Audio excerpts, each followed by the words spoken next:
My relationship with suicide is probably very complicated. It started when I was young. I had some childhood trauma. Then when I was about 13, I had a cousin who got murdered, and it really affected the way I thought and the way I thought about life and how I was thinking. My experience with suicide is I lost my father to suicide, I lost an older brother to suicide, and I have contemplated it myself.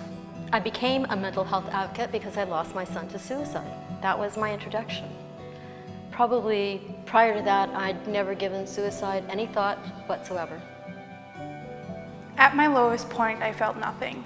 People always say that pain is the worst thing to feel in the world, but personally, I think feeling nothing feels worse. I was struggling with intense guilt. People think there must have been something they could have done or said to change how things turned out. I know I was even to the point of being plagued by chronic nightmares of having my dad come back to tell me I was a loser and I should do the same thing he did.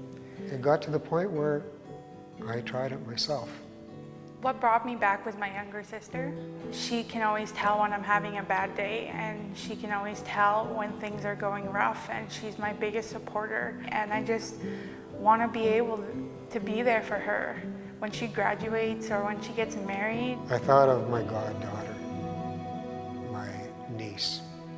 The thought of having her feel as confused as I did when I lost my dad just almost broke my heart at that moment, even more than it was already breaking. That fact alone, the fact that I knew these kids loved me and I loved them, stopped me from having to make them deal with the loss of somebody that they loved.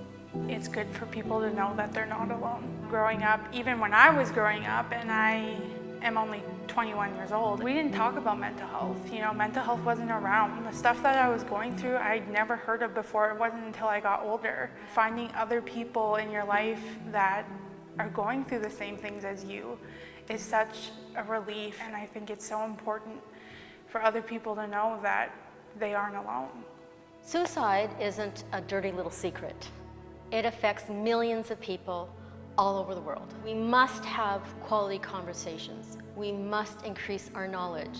We must learn to accept. We must learn to ask why before suicide happens. I look back at when I wanted to commit suicide and I wanted to take my own life, and I could have missed so much. And these are the moments that we have to strive for and hope that they're still coming. And they are. They may not happen all the time, like I said, but when they do happen, they feel great.